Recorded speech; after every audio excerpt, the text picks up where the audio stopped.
Chapter 2 Oliver's First Job. Oliver stayed a prisoner alone in the dark room for a week.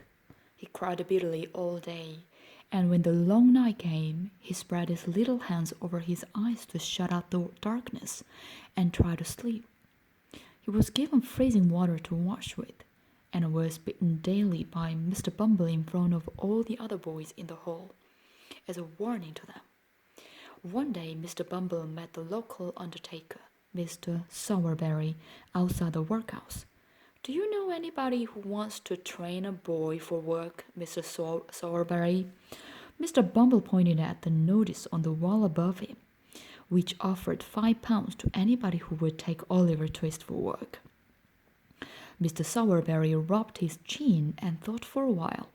"I pay enough for the poor with my taxes," he said. "So why shouldn't I be able to make use of them in my work? Yes, I will take the boy myself." And so the board agreed to send Oliver to work for the undertaker. The necessary papers were signed. Oliver's small possessions were put into the brown paper parcel, and he was led to Mr. Sowerberry's house by Mr. Bumble. As they walked along, tears began to run down Oliver's face. "What is it this time?" asked Mr. Bumble impatiently. "Don't be so ungrateful.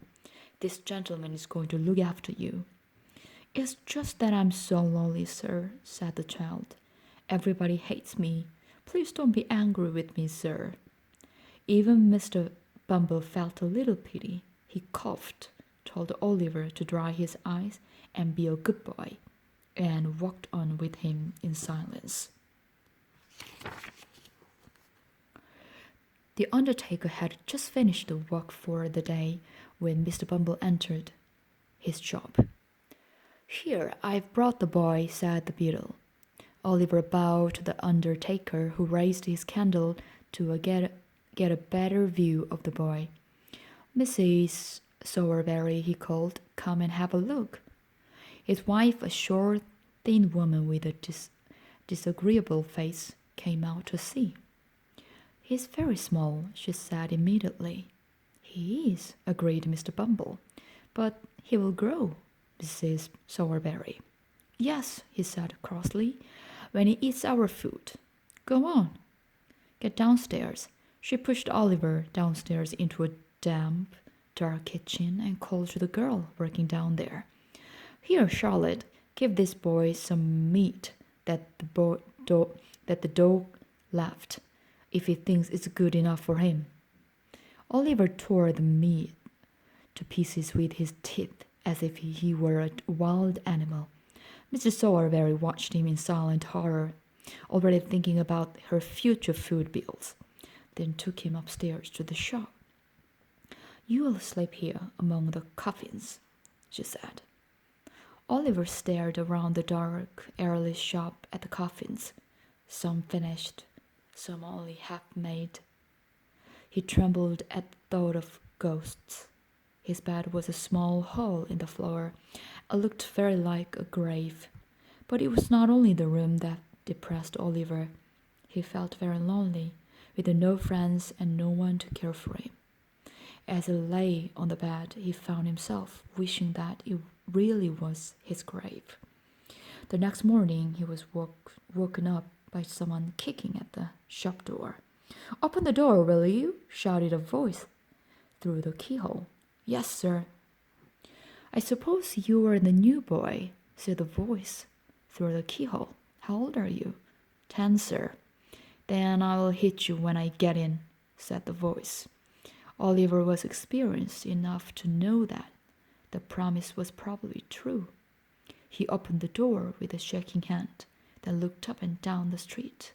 All he could see was a large boy wearing the uniform of one of the charity schools, where the children of the very poor used to go. "Did you want a coffin?" asked Oliver innocently. The charity boy looked at him fiercely. "You'll be needing a coffin soon, workhouse, if you make jokes like that. I'm Mr. Noah Claypole, and you're working under me. Now, hurry up and open the curtains."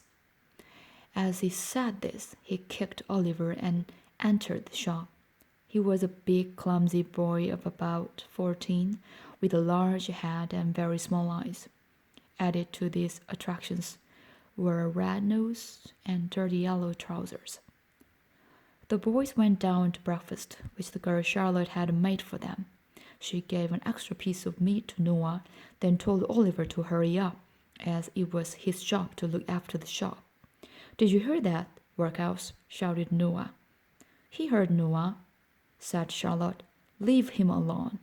"Why?" asked Noah. "All his relations have already left him alone. His mother and father aren't going to interfere with him." Charlotte and Noah both started laughing loudly. Oliver sat alone in the corner, eating old bits of bread. Noah was a charity boy, but not a workhouse orphan. He at least knew who his parents were. But for a long time all the local shop boys had insulted him because he wore the uniform of a charity boy. Now, fortune had brought him a creature in an even lower position in society than himself. Noah intended to repay to Oliver every insult he had ever received, and to make the new boy's life a misery. After a few weeks, Mr. Sowerberry decided that he liked Oliver's appearance enough to train him in the undertaking business. Oliver's permanent expression of sadness was very suitable, the undertaker thought, for collecting dead bodies from houses and accompanying the coffins to funerals. One day, Mr. Bumble came to tell them about a woman who had died in an extremely poor part of the town, and Sowerberry and Oliver went to collect the body. They went down dirty, narrow streets where the houses on either side were tall and large, but very old. Some of the houses were almost falling down and had to be supported by huge blocks of wood. The area was so poor that even the dead rats in the street looked as though they had died of hunger. They found the right house and climbed the dark stairs to a miserable little room. Some children watched them from the shadows as they entered. Something lay beneath a blanket on the floor on one corner. A man and an old woman stood near the body.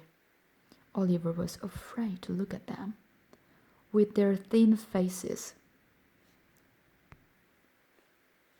and sharp teeth, they looked like the rats he had seen outside. As Sowerberry began to measure the body for a coffin, the man knelt on the floor and cried out, "She starved to death, I tell you. That's why she died." He fell to the floor, and all the children behind him started to cry. Sowerberry and Oliver, their work done, left as fast as they could. They returned the next day with a coffin and four men from the workhouse who were to carry it. The man and the old woman followed the coffin to the church and waited silently by the grave for the priest to arrive. When at least he came, he hurried through the burial prayers, and as quickly as possible, it was only a job after all, the coffin was put into the ground. At this point, the husband, who had not moved once during his wife's burial, not even during the long wait for the priest, suddenly fainted to the ground and had to have cold water thrown over him. "So how did you like it, Oliver?" asked Sowerberry later, as they walked home. "Not very much, sir," Oliver answered truthfully. "You will get used to it, my boy." Oliver wondered how long that would take, and remained silent all the way back to the shop, thinking about everything that he had seen and heard.